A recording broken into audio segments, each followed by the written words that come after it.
And welcome once again to another Fabio and Funk. I'm joined as always by the fantastic, fabulous, freaky Fabio. There you go. Hey, what's That's up? hey. Yeah, I'd like to tell you, but I'm afraid we'd get taken down or banned for TOS. yeah, we've Okay. been demonetized. Yeah, there you go. Yes, just for Yeah, yeah. monetization. He's living in Wow. a dream world, people. He's living in a dream world. Aren't we all? Aren't we all? Yeah. And I am joined also not just. I mean, this is incredible. Let me just get to my. Is it banners? Yeah. I'm not just joined by the Italian expert Fabio. I'm also joined by the very special host, Lucky Seven Wolfen. Welcome, Lucky Seven Wolfen. And well, obviously, can I get a Yeah. link? I've already sent you the link. Yeah. I'm just hey guys. Hey guys. Yeah. Obviously, your mic's not working. He's gone. Yeah. Yeah. I'm There not you go. joined by Yeah. Not you. the You very wish. special guest. We. Yeah. He'll be We back. He'll thought. be back. What can I Yeah. say? Hmm. Okay. See, we started with a bang, which is more than the Monaco Grand Prix did. Oh, Actually, actually, that's perfect because the Monaco Grand Prix. The best part is the qualifying. So I think that the best part should be the first 10 minutes, and then we just go to sleep. yes, pretty much. Hey, welcome. Not an expert. Good evening, gentlemen. Good evening. I was so Yeah. glad you could make it, A pleasure to see you once again. and yourself, sir, and yourself, and obviously, always a special treat watching a Monaco Grand Prix. The excitement around the Mm. the sensational, spectacular, and celebrity-driven circuit that is the Monaco streets. And there we Yeah. go. That's as much as I can get going. But look, guys, I'm going to dive in because it's me. I am actually going to dive in to the race review, if that's okay with everybody. Yeah. I So mean, yeah, like, go ahead. no, I mean diving in Monaco is always dangerous. More than one driver, Yeah, died actually diving in. So yeah, it's true. yeah, Although sometimes, well, there you go. It's the mm, sharks you got to watch out for, apparently. yeah, yeah, But anyway, maybe I'm talking about the casinos. I don't know. mm, I don't know. Okay, anyway, look, Yeah, there was a Grand Prix this weekend. yes, I jested with the thumbnail. I did jest with the thumbnail. And of course, that wasn't the Monaco Grand Prix, but it was probably as exciting. And like Fabio said, it was the qualifying, which was exciting because we had an epic duel, right, being fought out between Max Verstappen and Sergio Perez. And unfortunately, in quali one, Perez crashed out and ended up qualifying in like 20th, I think. So that was the excitement for the race done. And then second place, we had an amazing job by Alonso, who's been doing his part. He seems extremely consistent. And that car seems pretty consistent as well. Third place was an unexpected Ocon, who put in a blistering lap at exactly the right time to get his third place. And then after that, it was some also rans.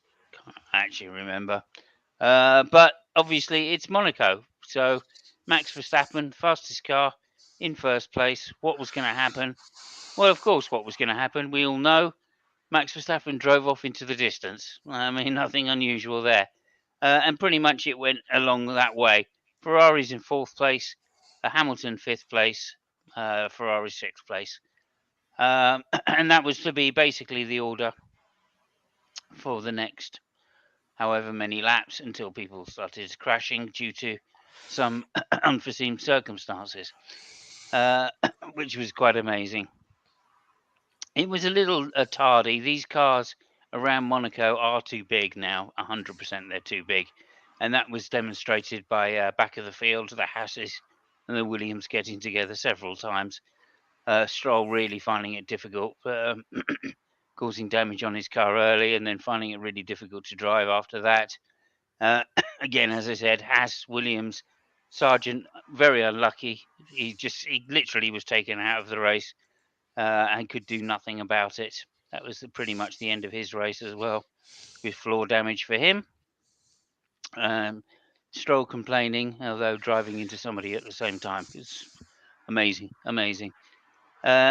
Just goes to show again, really, not so much that they're terrible drivers in this case, but the Monaco is just too small for these big cars. Sainz out braking himself, went into the back of Norris, and everybody was a roadblock. I would say one thing that came out of this Grand Prix for me was how noticeable it was that these cars can't follow each other.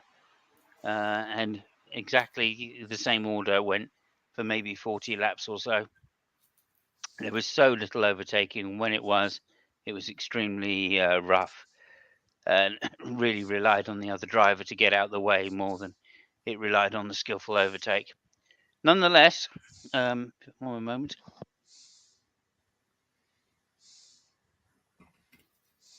Nonetheless, the race went on. Alonso doing very well. Perez trying to come through the field. Actually started coming through the field pretty well. Until lap 33 when Ocon had a slow stop, but a good enough stop to get him out. He started on, the tyre war, by the way. I should say the tyre war. Alonso realising exactly what was going on. Decided to start on hard tyres. Same as with the Ferraris, which seemed a better strategy, of course, as there was potential rain coming. Max, however, started on medium tyres, presumably to keep his position at the front of the field, and he actually managed to take the medium tyres a very long way, which was key to his strategy in the end. He lasted as long as any of the drivers on hard tyres did, which again goes to show you the advantage of the suspension setup that the Red Bull has, keeping its tyres in. And it was a pretty easy race for Red Bull as a result. Sergio, determined to try and take people out, decided to crash with several people. And, well, And himself. taken. And himself. And himself, indeed, yeah. Everybody crashed with themselves, to be fair. There are lots of wall hitting here, there, and everywhere. I think Sergio was pretty desperate in all and really let himself down this weekend. But considering he's in the championship, I think he knew as soon as he got crushed out in qualifying one that was the end of his race weekend. And although he did try to come back on the hard tyres with a good strategy, no one actually crashed in order to call a red flag. Again, the irony of being at Monaco and not having a red flag in Formula One race this season is just amazing. Again, mainly because they have, a well-established training system around Monaco. Nonetheless, it went on. Lap 34, Max still just out front, cruising 5-6 second gap over Alonso, who was likewise pushing his car but still cruising. 23 seconds ahead of Leclerc. Then with Gasly, Russell, Sainz just coming into the pits. And again, an early stop really for Ferrari. I guess they were covering off the Mercedes, which just goes to show the lack of ambition there. Ocon in 7th, having made his stop from medium to hard, showing that the medium was in fact the better tyre to start with. Hamilton behind that in 8th place, having made his stop. Tsunoda and then Norris to fill out the top 10. It was to be a pretty good race for the McLarens in all, really, considering they just didn't have any pace around here. Obviously, their car's showing to be slippery. Piastri following Norris home, who actually had a pretty decent race. I think we'll learn a lot from this. Anyway, Sainz comes out into 6th place. 7th place, I beg your pardon, behind Ocon. And again, all of these positions were pretty much going to stay the same till the end of the race. Perez and Stroll again getting into problems. Wherever Stroll was, he seemed to have a problem with whoever was around him. And then on the Perez then eventually went into the Haas of I was going to say Ericsson, but I've been watching a different race, Magnussen, and broke his front wing, and that was to be the end of Perez. That was lap 45 or something, 46. Verstappen decided to wait for the rain. He had no tyre troubles really, and then the probably the biggest decision of the race happened when the rain started coming down around lap, what was it, 53, somewhere around there. The biggest decision was everybody coming in for inters, except Alonso, who dived in early for a set of medium tyres, obviously in the hope that it wouldn't rain too hard or that there would be, some kind of hold up. Gambling basically for the win, knowing that everybody else was going on to inters, doing something opposite in order to get the win. But he had enough space behind him to be able to pit again and go into inters the next lap round. And pretty much that's how the race was about to finish. So there was very little else going on. I mean, up and down the pit lane, it was quite interesting, I suppose, in those last 20 laps or so when the rain was really coming down. It was like dodgy. Maybe the full wets would have been a better choice. A couple of people at the back tried to put on full wets, but it didn't do anything. It was inters that was required, and that was the problem.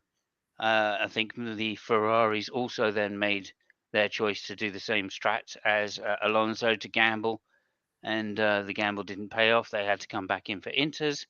In fact, it was, I believe, Sainz who had a little slide out and almost ruined his race completely, but nonetheless got back in and finished behind the Mercedes, which they were definitely faster than this weekend. So a good race for the Mercedes, Russell and thing. Russell was very disappointed.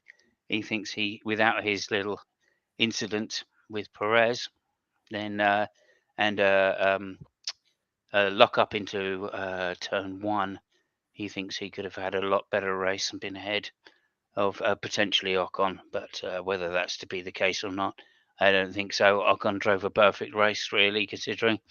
And as I said, overtaking is almost impossible with these cars because they can't follow each other nearly close enough like they could last year. So again, we got to the end of the race, and of course, it was the standard finishing, exactly how they started, more or less. Verstappen, Alonso, Ocon, Hamilton made up a couple of places. Russell made up a couple of places over the unfortunate Leclerc. Gasly doing well to come through the field, showing that that car is at least consistent. Sainz unlucky with the strats again. Norris and then Piastri coming home for a point, which is a well-deserved point for the young lad. Following Norris the whole race, so obviously extremely good practice. And then there was the also rans, which we won't go through. Perez down in 17th place, apologising profusely to the team, and of course, telling them the obvious, which is it was all his fault. So Max, a winner, stretches his lead to 31 points, maybe 32 points, and I think that's a foregone conclusion now. And that is my race a recap. So I'm going to pass it over to the Fabiowski. Yeah, I mean, every year we've been doing this for I don't know many years, and every year this time of the year we just comment two of the most boring races ever, which is the Monaco Grand Prix and the Indy 500, and both they're both terrible for motorsport. The only good thing about the Monaco Grand Prix is the qualifying. That was actually something, and I mean, it was a lot. On Saturday, when I saw Ocon on pole, I was just freaking the fuck out, and Alonso tried the pole. So that was the most exciting part. And the race was just, man. Uh, this year we had no safety car, so that was ruled out. I mean, the only piece of excitement we could have. None of it.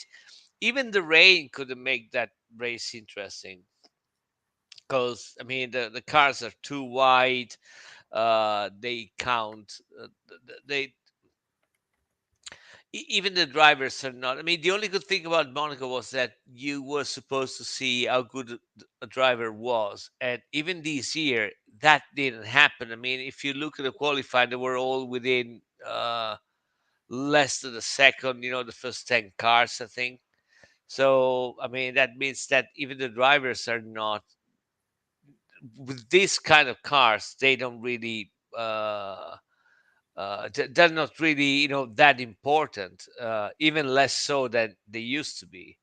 Good thing for Alonso. I mean, the old guy just trying to get back. He actually had the balls to put a countdown on his Twitter account. And for a second, I thought, wow, I mean, this guy is really getting into that. But then, he had just to get back because the Red Bull was so much faster. I mean, when I say the Red Bull, I actually say Verstappen because Perez was just lost.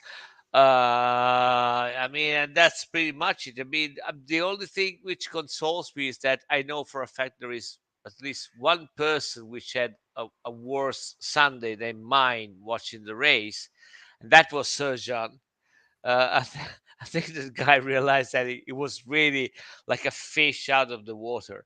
They lapped him and they overtook him like there was no fucking tomorrow, and that has nothing to do with the fact that he tried the slick tires because Hulkenberg was on slick tires, and beside the fact that he crashed, it was way better. I mean, Sergio was really really bad. I mean, I feel the guy. Monaco is really demanding and really scary if you never raced that, but still, fuck me. What So yeah, that's one of the pretty much it. I one of the things I'm really impressed with Sergio is that he's shown himself this weekend to be a true racing driver. Because when he crashed into the back of Hulkenberg, it wasn't. It was Hulkenberg, the house that he crashed into the back of. The first thing he said is, "Nico brake tested me." I mean, if yeah, that isn't top class Formula One excuse, racing driver right. excuses, I don't know what is. I'm as impressed. No, sorry. No, I agree with you, but I want to point out there might have been some confusion. I was talking about Sargent, not Sergio Perez. Sargent, Sergent, yeah, had a really bad Sunday. I think he had the worse Sunday than me watching the race because okay, everybody was passing him, and uh, I don't know how many people actually overtook him, but okay, I'm yeah. confused. You have to clear my confusion, Sergent. Sargent, yeah, with the Williams, Oh, you have, Sergeant, right, right, yeah. right, right. Okay, beg your pardon. Yeah. Oh, It's yeah, just it's American. You're right. Yeah. translation. That's all. No, it's Yeah, American. Well, yeah. yeah, I mean, but the family name is French, so yeah. And I think it was a bit French, Look, this it's not Sunday. Canadian. You can't go around saying Sergeant. Well, you know, I was stressing out the fact that he behaved a little bit Frenchy like. Yeah, So, okay. oh, talking about French, actually, there is one thing. The winner of the Formula, what's that? The Formula Three race. A young Italian driver called Mimi, whatever the Oh, fuck. yeah, it was his I, first win. Yeah, yeah. yeah. I mean, look at him and tell me that he's not Alain Prost, a younger Alain Prost. He is really weird. It really looks like Alain Prost. So yeah, good thing. And You're saying he's got a misshapen face? Is that what you're saying? yeah. But Okay. still, I mean, so Okay. this is the level of Monte Carlo, right? I This is mean, what we we're were we intrigued yeah, by. I mean, yeah, we're talking about the guy which won the Formula Three, which looks like Alain Prost. We're talking about Sargent or Sergeant or whatever. I mean, this is what it boils down. I mean, such a boring race. Oh, can we talk about the boat that an F40 on the bow because that Oh, was really impressive, right? that was. So it's so annoying. I mean, thank Yeah. God Monaco is over. Jesus Christ. Yeah, again, I don't blame Monaco. It's these massive cars. Well, let's. I'm going to go to the not an expert, lucky If you Yeah. could just give us your recap, and then we'll talk about it after that. Well, first thing I've got to do, of course, is mention my guy Logan Sargent. And now I've You mentioned mean him. Sargent? Sargent, yeah, Sargent. Sargent. Yeah. Sargent. Yeah, now we've mentioned him, we can move on. Well, okay, he finished 18th, 2 laps down on Verstappen, 5 seconds pit stop penalty speeding thing. So it was a fucking crap weekend for Sargent, but then it always is. Okay, I think we better talk about Saturday evening outside the Mercedes motorhome, and a great long queue of people with pictures of the Red Bull floor willing to sell to Toto Wolff. Because that seems to be the main story over the weekend, was how Red Bull's floor seems to be better than everybody else's. What do you think, guys? What's your opinion on this? I think that you didn't need photographs to figure that out. That's what I think. I mean, Yeah, but I could have told you last week, right? Without seeing the pictures, that in, floor is better than the other ones. That's in, it. I mean, there's no question about it. But yeah. yeah, But speaking of them being up in the air, the cars being up in the air, why isn't it the case that they take the marshals from tracks like Abu Dhabi, Australia, and send them to Monaco for the race weekend, and they can find out how to get cars off the track without causing fucking red flags? Because Monaco can do it. They've been doing it for years. And a track that is horrendously difficult to get cars out of the way.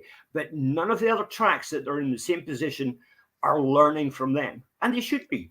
If Monaco can do it, the other guys. because they're fucking professionals. That's it. You know. Well, they've had nearly 70 years of practice in this. So Well, Yeah. and also they have cranes that cover the entire circuit. now. exactly, they've got it covered. Whereas these other tracks, they don't have these facilities, and that's why they're getting red flagged. But putting cranes at the side of a track is quite dangerous, especially if you've got a lot of Well- runoff area, because then you're bringing cranes onto the track. Monaco is a Well- unique circuit in that sense. well, Not that somewhere like Saudi Arabia couldn't afford to do it, Yeah. I think that the only difference really is that we're talking instead of being an artificially created track with advertising hoardings around most of the length of the circuit, you've got houses instead. There's no difference. The only difference is it's houses compared to advertising hoardings. It would be much easier to get cranes into these purpose-built tracks. No. I mean, there is a difference. To be totally fair, I mean, Monaco is the only track where, except for I think one spot at the end of the tunnel, they had no runaway space. So it's all New Jerseys and walls. So Well, I mean, there you is can a- basically put a crane by the track. That's the only place you can do that all over the circuit, but in one place where nobody crashes, because that's the only place when the car can go straight ahead. So that makes a difference, to be fair. But also there is the fact that they're bloody professionals. I mean, they've been doing Yeah. that for 70 years. forever. So Yeah. It used to be that they paid the Silverstone marshals to come over and do their marshalling as well. yeah, Right. yeah. Although they've now trained up their own people, so that doesn't It's- happen so much anymore.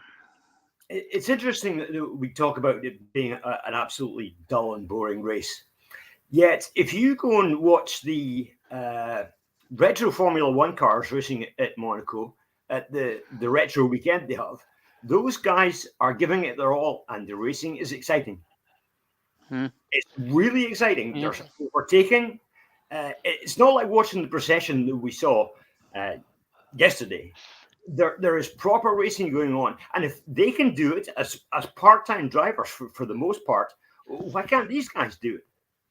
Yeah, there's a couple of things I just want to say about that, which was in 19, I don't know. You're right about 80 the size of the cars. That's a huge factor nowadays. You're absolutely right about that. Mm. That's It's, the I reason. mean, So it's a in ni- massive factor. I mean, the only guy which tried to do something was Stroll, and he was basically crashed between the wall and another car. I mean, there is literally no space.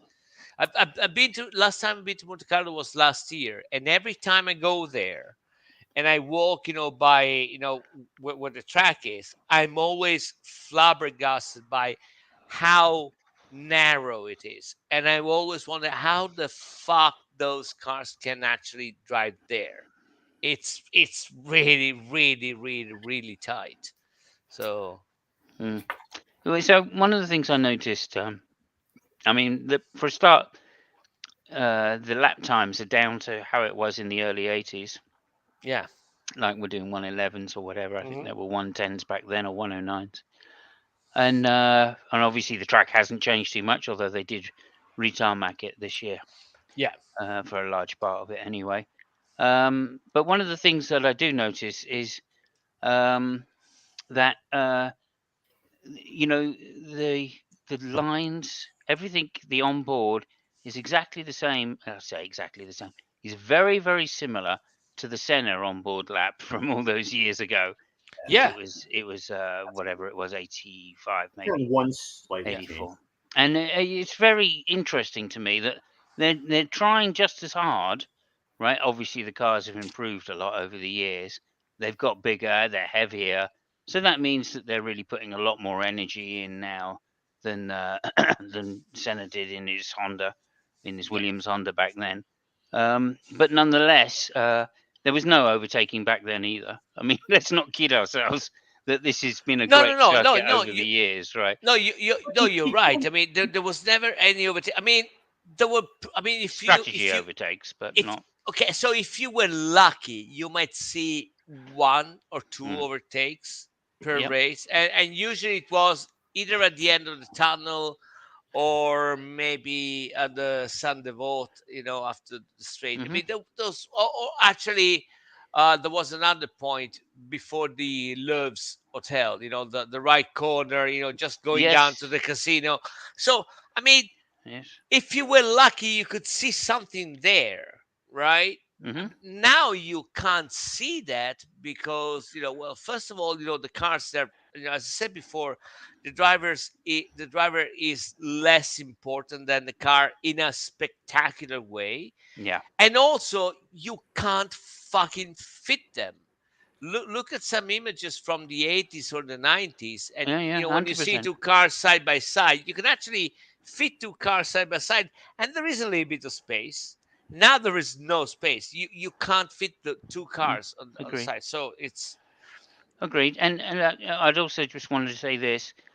So we didn't get overtaking back then, and really the evidence here is that if you all, I'm sure you guys remember Mansell pitting for tyres from the lead, I Senna was just going about into to the mention. lead, Mansell on brand new rubber, desperately trying to get by him for 5 or 6 laps, all over the back of him, able to drive anywhere on the circuit. yeah, Senna absolutely flogging that Honda that he was in at the time. I think it was a McLaren, and Mansell just unable to overtake him. Senna right, driving hugely yeah, defensive. But It it was was exciting. still Hang on, hang on, hang on, exciting. hang on, hang on, It was hang on. still It, exciting, yeah. hang on a second, mate. It was exciting yeah, because we knew what was going on. We knew that there was huge car advantage, and Senna had to drive spot on perfectly in right, order to avoid being overtaken. That's what right. was exciting in that No, particular instance. Now we don't even get that now. I agree with you. I mean, you could see Senna making some maneuvers in order not to be overtaken, meaning that Mansell might have had the chance. Now, you don't even have to try. Just put the car in the middle of the road, and there is physically no space. Exactly. Yeah. I mean, you could drive the old race in fourth gear, right? And nobody's going to overtake you. Maybe in the tunnel, but that's it. You put it in the middle, and there is no space. It's impossible. I mean, you saw the first lap, right? I mean, when Hamilton tried to overtake, I think Sainz on going up to the casino, and he had to lift because Yeah. Yeah. there was suddenly no space. And it's not that Sainz made a crazy maneuver, drove him on the wall or stuff. It just kept his line, and he moved slightly on the right. That was enough. I mean, that's enough. There is Mm. no space, so he has Yeah. to lift. So You, yeah, you, it's Go you ahead. went you went exactly down the road I was going to go down. You don't need overtaking for something to be exciting. Racing is what is exciting, not overtaking. And that duel between Senna and Mansell proved that you can have an well, exciting race without cars passing. A car passes and it fucks off into the distance, so that's really exciting. Two cars dueling it out. Yeah. That's what makes racing exciting. Remember Arnoux and Villeneuve at the French Grand Prix, the last 3 or 4 Yes. laps. Oh yeah. Yeah. Who can yeah, you're forget talking that? about Dijon. Okay, but I mean, I Dijon. see Yeah. your point, but the fact is that so I well, I mean, I'm not sure I agree with you. You don't need the overtaking, but let's say I agree with you. The problem is that you might be right, and that is going to be spectacular if there are no overtakes, if there is the chance that the guy behind can overtake, Yeah. right? That was the, Yeah. Now there is not even that chance. That is not going to happen unless the guy in front just makes something really stupid or just drives in yeah. the wall. Hmm. It's And easy. yeah, he's just dropped out for a second. I'm sure he'll be back. Mhm. Here he is. He's back. Yeah, and the other thing about that, of course, is that it used to take 10 laps to set up an overtake, Yeah. right? Yeah. That's now you just breeze up behind someone. You've got DRS, or you're on better tires, or the strat is different, and you can get by. That used to happen in the old days. Like I say, Mansell was famous for Mm. coming in, wearing his tires out, coming in, putting new rubber on, and then charging back through the field again. And he would overtake, and everybody again exciting because this is Mansell. He was in what did they call him at Ferrari? El Leone. Thank you, El Leone, the lion, and he was in the car. He was an Yeah. absolute Yeah. beast. And I'm just saying that there was this thing where they used to set up the overtakes. They would literally have to follow someone for a number of laps to find out the weakness of that driver, to Yeah. know where to put it on. There were no gimmicks, so you couldn't suddenly get extra power to try and Yeah. overtake someone or save your power up or any of this stuff. It was, Or put some pressure. Yeah. yeah, put the pressure on, and that Yeah. that was usually all you could do. Now, of But you course, with you the you engine recovery systems, you can save your power for the right moment. You can save it for defense. It's become a different game, as I say. you actually raise a good point, which comes to what I was saying before. The DRS, all the overtake we saw this year, most of them, were under DRS. Uh, do you guys know what the DRS was in Monaco? Because that didn't work either. Not even with the DRS were able to overtake people. Yeah, So it's just I, there is no space. I mean, you can't overtake anybody. yeah. I'm what, not even sure I knew where the DRS was. I think it was okay. So there was a Swimming pool or something, was it? well, on the straight there was one. I know for a fact. After the tobacconist I, corner, all the straight was a DRS up to mm, the first corner, the San Devot. And then I think there was another piece, but even the fact that it might have as well been no DRS because it was ineffective. Nobody overtook on the for DRS. sure, for sure. As you'd expect of Monaco, to be Mm. fair, though. You know what I mean? what, It's not designed for overtaking, is it? Let's face it. It's designed for Yeah, crashing. Getting drivers to crash. one of the other things that the guys these days have is the advantage of ease of driving in a car. You never hear of anybody missing a gear anymore. Remember in the old days, I passed him because he came out of X corner and he missed a gear and I went past him. That's what happened with Yeah, Mansell and Piquet at Brands Hatch. It happened with Hunt and Lauda at Brands Hatch. It's because the driver missed the gear. Uh, yeah. Under pressure, that's what happens. But these days, all you do is press a button. You don't have a clutch. You don't have to blip the throttle and down changes or anything like that. You just pull a button and away you Yeah, go. yeah. So making a mistake like missing a gear, that doesn't happen anymore. Yeah, no, it's true. And also, power steering as well. Yeah. right? So they can make the cars this big and heavy because they're not difficult to drive. They don't need to be muscle men to get these cars around the tracks like they were becoming. Like when we think of Schumacher, right? Well, one of the reasons Schumacher was so good, apart from his skill, which was fairly clear as well, was that he was extremely fit and he could manhandle one of these Formula One cars for 100% of the race, which nobody else could do at the time. So he had a massive advantage. Russell was the same. He blew the car around the corners as Yeah, much but as he anything. couldn't do it for the whole race like Schumacher could. Ta- Um, Talking about Schumacher real quick, there've been some rumors about Hamilton going to Ferrari. There was some shit about that. see, see. I just want to say, now that I don't think the Ferrari problem are the drivers. The Ferrari problems are, right now in the technical department. Hmm, And the other thing I want to say is that I mean, Hamilton is a very good driver. I'm not denying that, but Hamilton is no Schumacher. So he is not a person which can, in my opinion, right? He's not the kind of person which can build a team around him. Hamilton has always been really good in making his choices and finding a good team, but I don't see, and again, this is personal. I don't see him as a team builder. I think that talent which Schumacher had, if you want to look at Hamilton, has got to be split between Hamilton and Toto Wolff in 50%. hmm. Each of them. So I just want to throw that off. Just to. Do you think that Hamilton's one of these drivers who needs his hand held quite a lot, and that's something that wouldn't happen at Ferrari?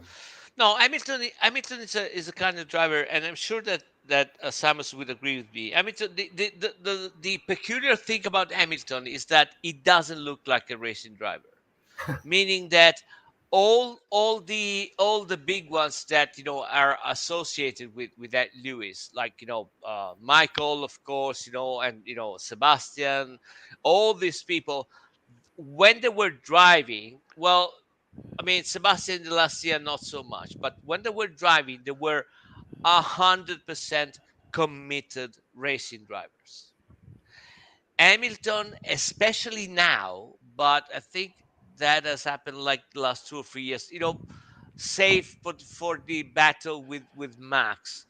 Uh, he he kinda always had some other interests, if you know what I mean. It, Mhm. it never struck me as 100% committed, like Schumacher or Sebastian Vettel or even Alonso in his glory days. They were just super hyper focused racing drivers, no other interest whatsoever. Yeah. Maybe it's because Hamilton was more talented than them. I don't know, but that is just a statement. And Mhm. for that reason, I don't think that he can. He would be able to do what Schumacher did when he came to Ferrari. And those were other times, of course, and blah blah blah. But yeah, I just want to throw that out. Yeah, I think you're absolutely right. I think somebody like Schumacher or Vettel could get the team to muster behind them, whereas Hamilton needs the team mustered behind him before he can perform. I think that's maybe the difference between them. I wouldn't include Vettel in that as well. Vettel had a team built around him, Yeah. or rather, he came into a team which was being built for success, No, and no, no. he You're was right. he was groomed to do that job, and he did it very well, no Yeah. doubt about it. He was very talented when he joined the Toro Rosso team. Anyway, he got their best results. Remember, he was the first person to win in a Toro Rosso. Was it Monza? I think when he Yeah. Yeah. pitted on the last Yeah. lap or something. Yes. Yeah. Which was an incredible result amongst many incredible results he had in that year anyway. So clearly the guy was extremely talented. Yeah. And it's the same. No, I I would mean, I would I'm. include Hamilton in that group. Yeah. He was bred for success. Remember, this is a kid that was running RC races when he was Right. like 4 years old against Right. adults that have been No, no, doing no. it I, for I 20 agree with years. you. So Yeah. clearly his reaction time is lightning fast. probably one of the most talented race drivers we've had in Formula One, I would say. And the proof of that is, of course, that he's managed to match Schumacher, who, like you say, was 100% dedicated right up until his comeback. Right, I mean, in the comeback years, he probably wasn't quite so dedicated as Yeah. through his Ferrari years. And again, when you say he built the team, yes, he certainly got the right people in, and he pushed Ferrari to do that with Jean Todt, of course. But Yes. that isn't to say that Ross Brawn wasn't also a No, no, huge no, no, no, influence. no. I'm not And saying that. No, but I he did understand get the what's. right Yeah. people in, and his name attracted those people, Yes. right? Yes. Just the same as Christian Horner attracted Adrian Newey and has Yeah. kept Adrian Newey by offering him, intense and like huge amounts of money and anything he wants to do. No, you're right. It's a fair point. I just want to clarify. I mean, No, I I agree. didn't I mean agree that. with you in the whole.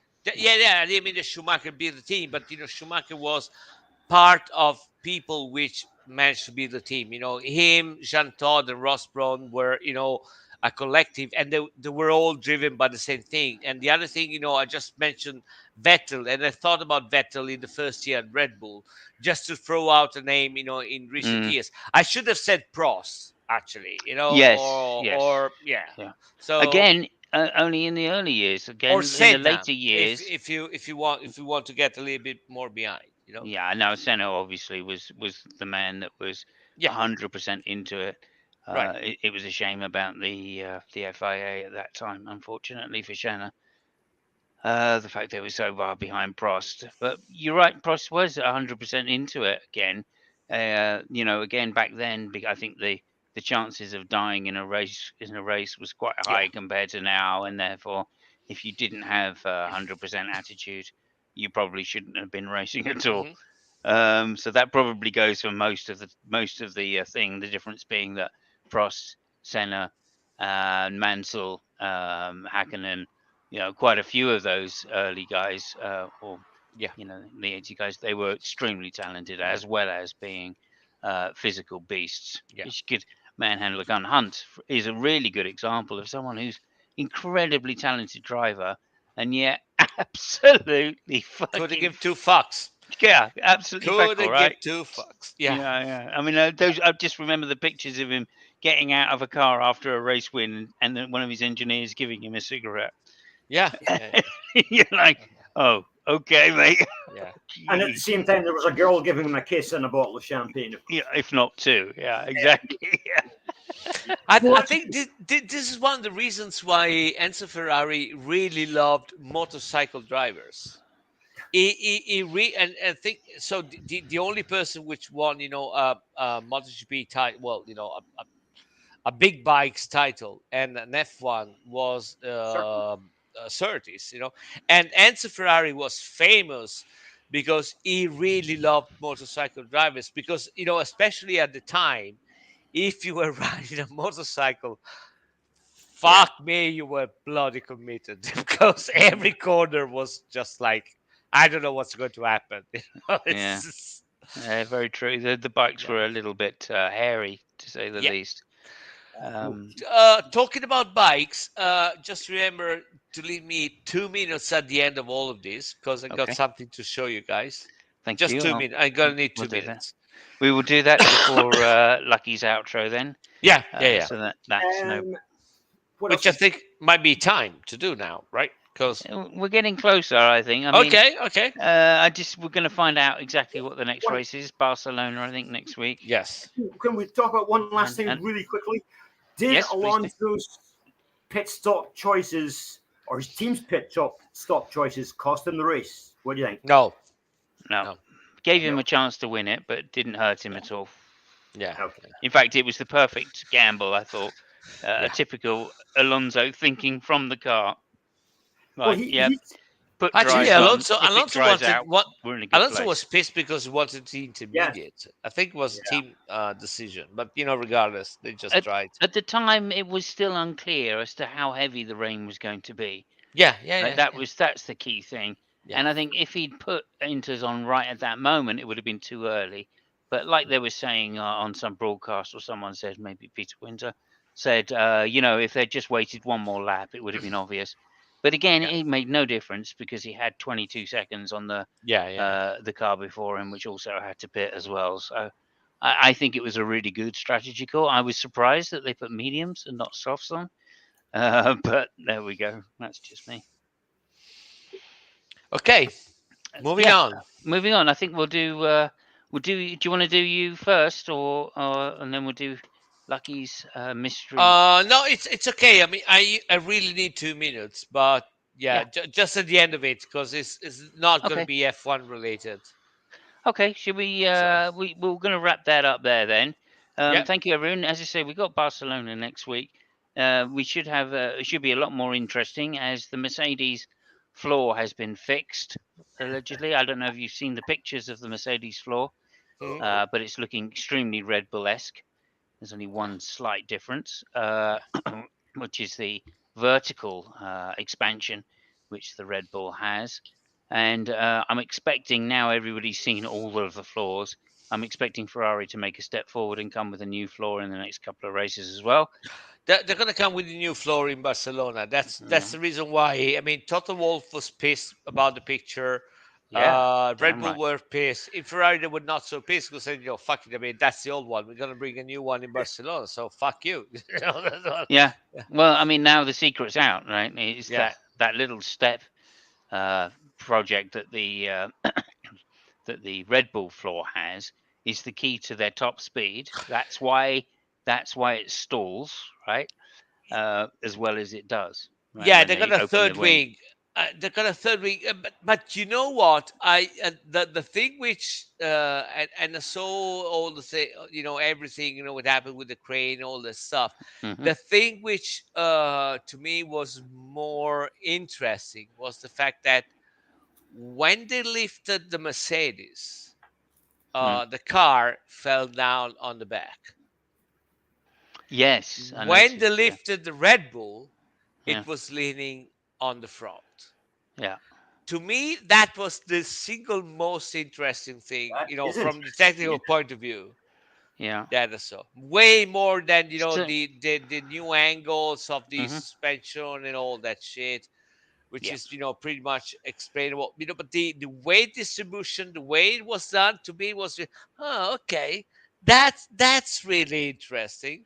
Mhm. But yeah, Yeah, so the anti-dive setup for the Red Bull suspension, I saw a thing which was saying it was roughly like 45 degrees yeah, of weight towards the front, and obviously that explains why they put all the weight at the front anyway.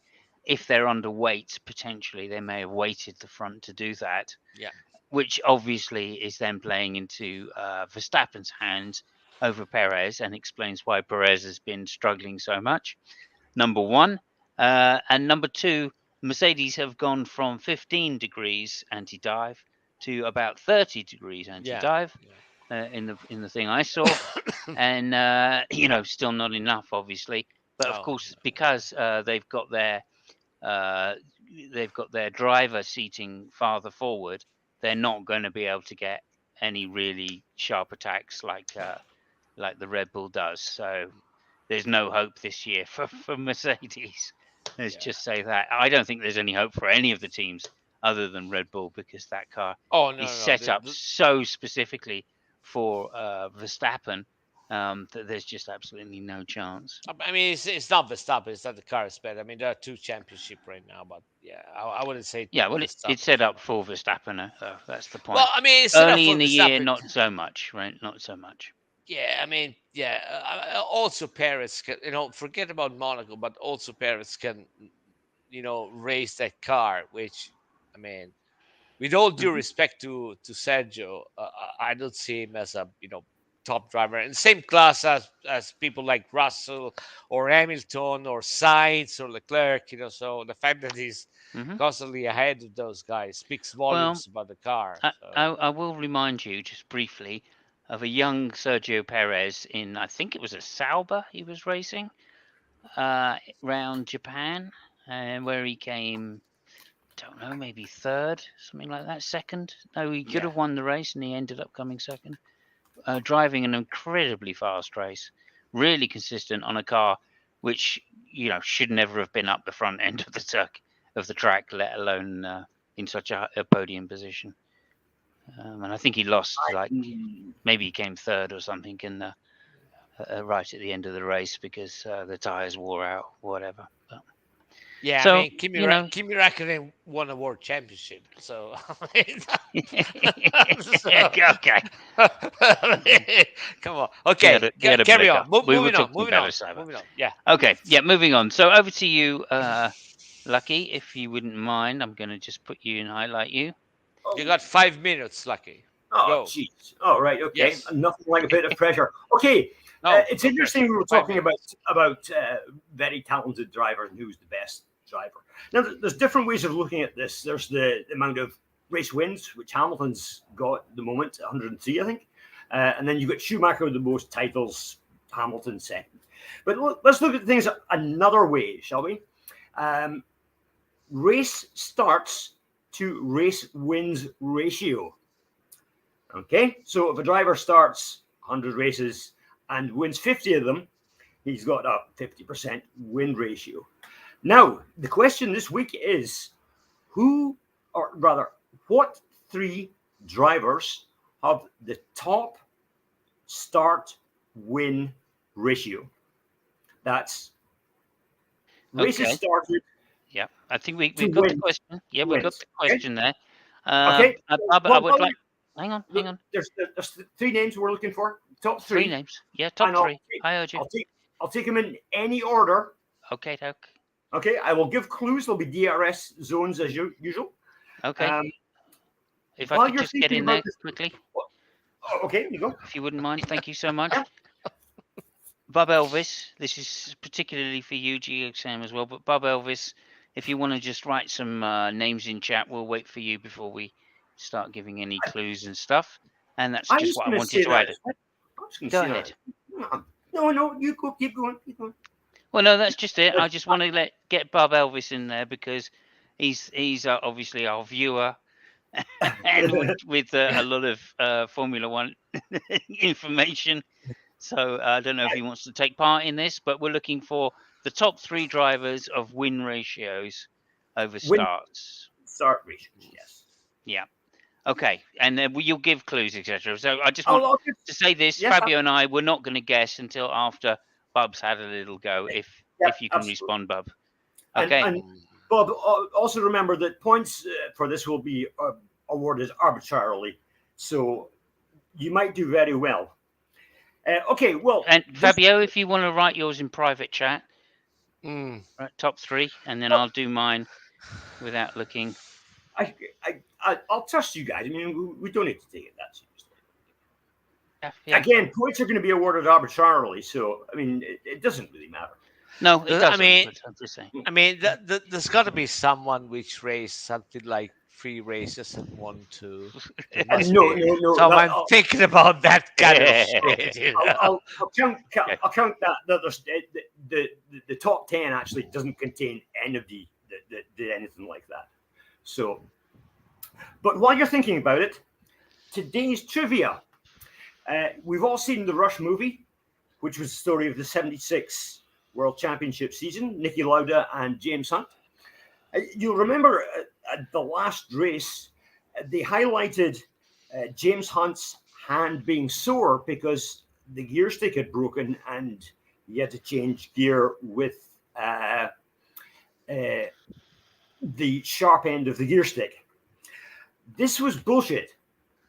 Didn't happen in '76. It happened in 1975 at the International Trophy race at Silverstone, which James Hunt won after the gear knob fell off and he came back from somewhere really far back in the pack to win that race from Ronnie Peterson. Didn't happen at Fuji, happened at Silverstone the year previously. So that's the myth for this week. Thank you very much for that. Okay, so Bub has got his answers. Rosberg, Verstappen, this is in no particular order, Verstappen and Vettel. So those are the 3 we're guessing. Do you want to give us our first DRS? Oh, and Um, Geo says Hamilton, Verstappen, Vettel. Thank you, Geo. First DRS is going to be You got 2 minutes. none of the top three came from the modern era of Formula One. Oh, What I mean, okay. define modern. Um, Because you're talking to people which are kind of an old farts. Oh, well, Yeah. that's true. Okay, So let's go before 1980, shall we? Oh my God. 1980, before 1980, 80. you Yeah. said. Okay. So I got 2, which they're good.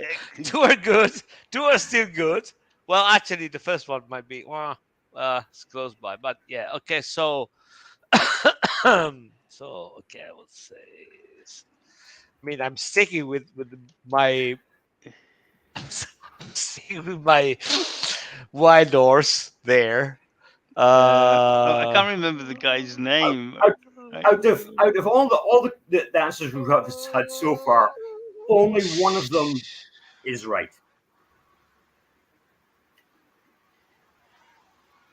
I think that's the one that you put there anyway. Okay. Hold on a second. Hold on a second. Fuck. Oh. Oh no! Hold on a sec. Shit. Fabio, you should Okay. actually know one of these. You should actually know. Shut up! Shut up! I got the name. Fuck. Cock. I can't remember the name of the guy. If it kills me. Oh, for goodness sake, there's one of the most famous chicanes in Formula One is named after him.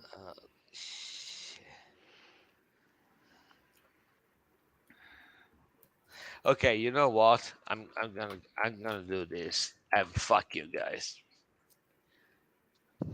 Oh, then you're quite close there. I know, right? Okay. Well, I mean, we Well, might no, as well you- say the names. That's People, the guy. That's the guy I was thinking of. You've The kind of last gone. Yeah, I you've know. actually kind of gone. The German sideways. Merc guy. Yeah, but I wrote it, so it doesn't count. So okay, just to be clear, what I'm saying is Senna, Nuvolari, and Fangio.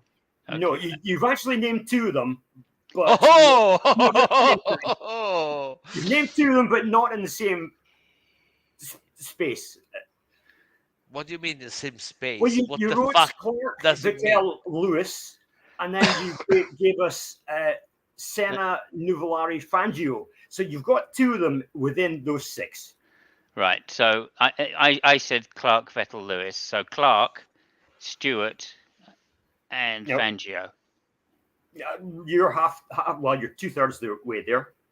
Yeah, Okay. so you still got 2 of them. So that doesn't. So I would say Fangio might be a good one. Yes, I think we're agreed. So let's say Senna, Clark, Fangio. No. So There if you I go. got 2, right, then No, it's you got presumed- 1. You got No. one. He said I said No, German Merc guy. No. It doesn't matter. What the fuck does it mean, the German American guy? Well, the guy. Oh, you know guy- what? I was going to write. Oh yeah, the guy Fangio. which won a lot of races. Fangio. That's yeah, obviously that guy. Fangio. He was famous for driving I his listen. Merc, right? Famous for it.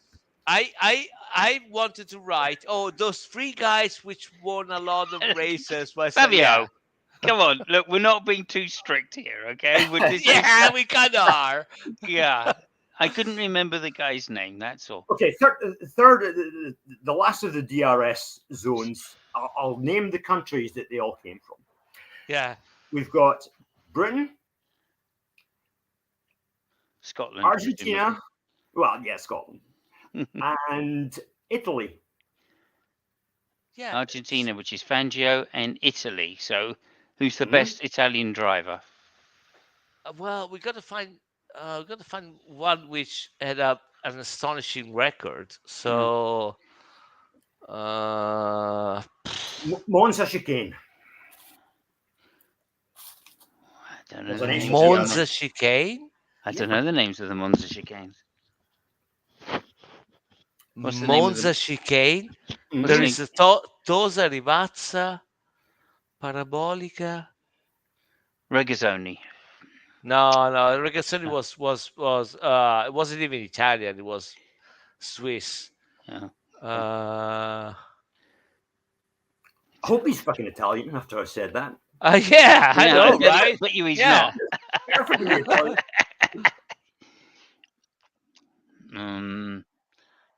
I can't remember. Fuck. I mean, Okay, go. Okay, go now. Say the Ascari. names. Ascari. Bruno Alberto Ascari. Yeah. It Ascari. was Italian. You're right. Yeah. There you go, Ascari. So Yeah. the three. Could you just name the three for us now, please? Yeah, in reverse order, we've got Scotland's own forgotten and extremely underrepresented Jim Clark, who had a 34.72% win record. That was 25 victories from 72 starts. Okay. Now, second place was the man you all forgot about, Alberto Ascari, who's 40.63%. And that was 13 victories out of 32 starts. And of course, the man that everybody usually puts at the top of every list is Fangio.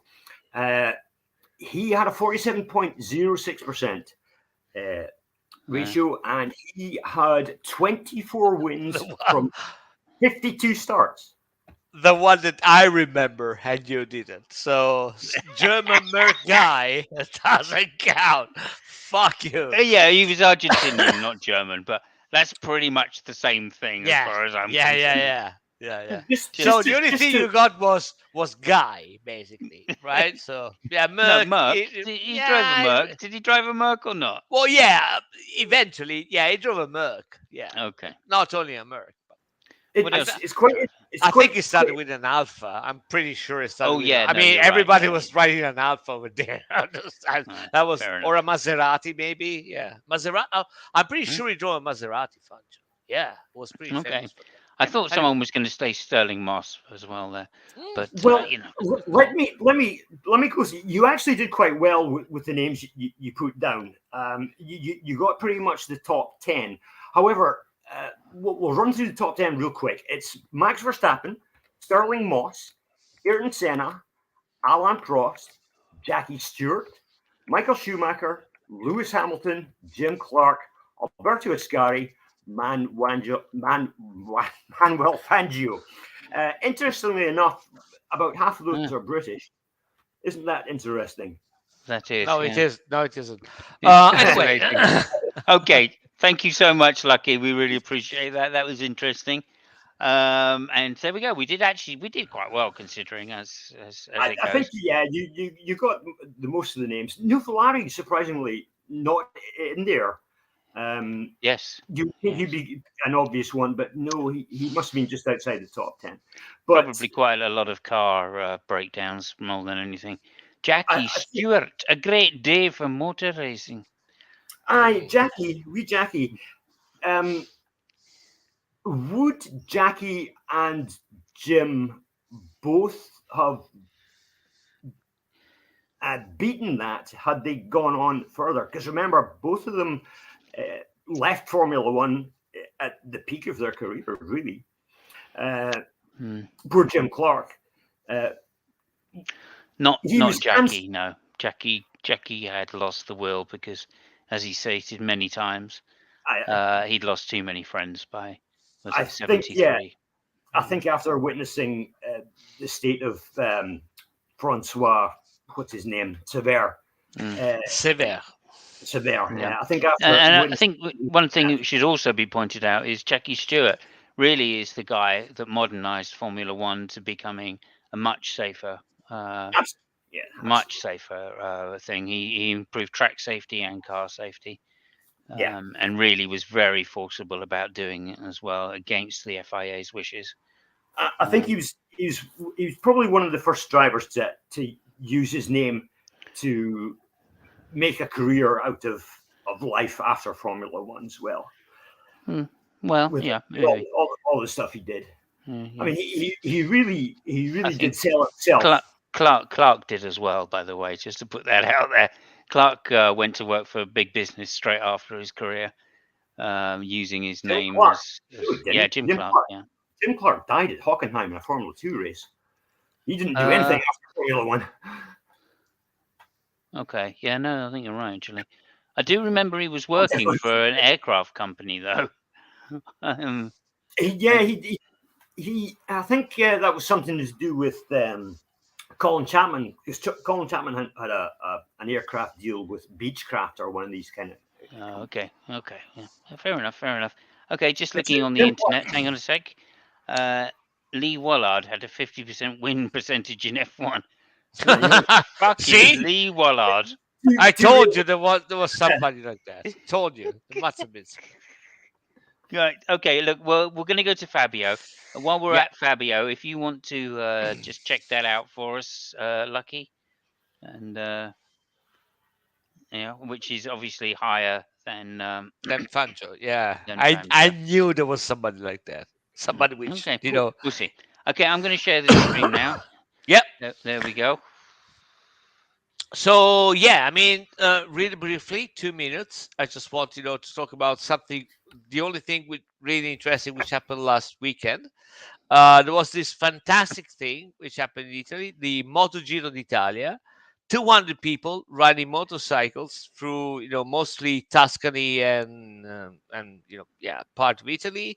Uh, Total mental people. There is a short video which I will mute while I told the interesting thing was that so there were a couple of friends of mine riding this. It's mostly a parade, tour, but there is a race, a part of it.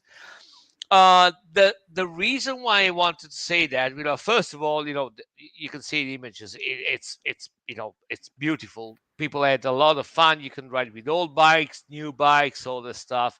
A lot of people having a lot of fun. I actually met a 24-hour Le Mans winner. I actually Oh, spoke with the guy. I shook hands with the guy, and the name of the guy is Price Cobb, which won, I think, the 1987 Le Mans with the Jaguar, with Martin Brundle, and I can't remember the third guy. Won a lot of races with Porsche, so I just wanted to just throw it out there. mm, And one of the reasons is because um, uh, when we talk about boring races, yeah, it's Monaco, it's the Indy 500, and a lot of people say the 24-hour Le Mans. Actually, endurance racing are really, really, really hard, and anybody which manages to win one of those, in my book, is a bloody hero. So I was mm. really happy to meet in person one of those people, and n- one of the person which actually won with the Jaguar, in 1987. He rode a lot of Porsches. He had I think he had a team in Indy with Guerrero and all this stuff. So yeah, I just want to throw it out there. Marvelous. Thank you. That's Yeah, interesting. There were some lovely bikes there. yeah, A couple of old Triumphs and a Benelli there. Oh, I yeah, haven't yeah. seen the Benelli for a long time. Since I was a kid, but there we go. Benelli. Yeah. Remember So, the how many six cylinder? races? Go ahead. Go ahead. Do you remember the 6-cylinder 250 two-stroke Benelli? Yes, that's the one I was in love with in the That was 70s. mad. That was absolutely mad. 6-cylinder 250. Jesus. So, getting Lee, back to this guy, Lee, Lee. Lee Wallard was never entered in the Formula One championship. He won Indianapolis in Yeah. 1950 something, uh, and the only starts he had in Formula One races was the Indy 500. Yes. Yeah. So he wasn't Yeah. really Bub says he's guessing it was two races, and yeah, we can guess that it was the Indy yeah. 500, which was a part of the championship, I believe, back In in those those days, it days. was yes. However, And when he you was said the never win rate for Formula One races, technically that is correct, but entered. you didn't put in the qualifier that must have been enrolled in the whole championship. Indeed. But nonetheless, yeah, well done, Bub. I think that was a good get round there. I like that, and fascinating that it's an Indeed. American that actually holds the most race wins. I mean, we could add in things like the race that Hunt won, the international trophy, into those figures, and that would mess it all up completely. So Absolutely. I was keeping it to people who had been Formula One World Championship drivers, rather than just somebody that did the odd race here. Yes, I get it. That's cool. That's cool. Okay, thank you so And much for that. I'm Go ahead. no, no, I'm really sorry if you can hold on a second because We can share more. I made a mistake. So he won the Le Mans in 1990. In Uh-huh. 1987, this happened to him with a Porsche. Oh my word. So anybody which walks out of that shit, in my book, and I was able to shake his hand, I mean, the guy Yeah. is totally deaf from the right ear, can't hear anything, and I guess yeah, maybe that's why. Stefan Yeah, Bell died absolutely. in one of those cars as well at Spa. Interesting. Interesting. A really bad Who crash. was the guy that walked away from that one of those flips Oh yeah, down and the yeah, Monaco straight? Mark I, Webber I at Le Was Mans, it really? and there was was it somebody else, Weber? Peter Dunbrek, I think it was it? Peter It was Dunbrek. There you go. it That's was the one I was it thinking of. yeah, it was a Mercedes. I remember that one. Mm. Yeah, Yeah. Amazing. Amazing. yeah. When I first saw Anyway, that, I was like, oh my god. yeah, What? Imagine the guy driving the sister car. yeah. Like, okay, well, fuck that. I'll see you Okay. later. Anyway, Fabio, Gio says, don't wash that hand, Fabio. It's worth a I fortune now. Oh Uh, yeah, yeah. and ouch, 'cause that looks quite a bad crash. They Yeah. usually are in Le Mans, I have to Yeah. say. There's Yeah. trees everywhere. And miraculous. Yeah, in some sense, yeah. By the way, Uh, we need to give some points. I'm going to award 2 points to Fabio because he got two of them. Simons, you got one, so I'll give you one. And Bob, I'll give you how many? I'll give you two smart arse points for getting Lee Wallard. I think Bob is the winner here. Let's Yeah, face yeah, it, he beat the yeah, three of us. So yeah. there you go. Anyway, look, thank you so much, guys. We'll be back next week, I think it is, with Yep. the Barcelona Grand Prix of Spain, obviously, and that should be a little more interesting. Although, again, it's a power circuit, so I think there's not going to be that much overtaking traditionally, not so much. Thank you very much for the support, Bub. Thank you, Gio, as well. Really Quick great to question, see you both if here. I may, Yeah, Fabio, are they going to reschedule San Remo, or is that just over and done with? San Marino, The Imola. fuck? Oh, San Imola. Marino. Oh no, Yeah. no, they're not going to race it. Yeah, they They can't. they don't have do that. they don't have the slot. The Yeah. only slot which might be available was if they decide to put it in the 3 weeks mandatory vacations, which is not going to happen. So no, it's not going to happen. Yeah. Unless, well, yeah, it's just not going to happen. Anyway, that's great. Thank you so much, everybody. Time to do the play out. Thank you for GeoSam for the graphics as always, and we'll most of us will be back next week. Maybe Fabio won't. I'm not certain. We'll see how that goes. Thank you very much, Lucky. Thank you, Fabio. It's ciao from me. Ciao, ciao. See you later, guys. Thank you so much. Ciao.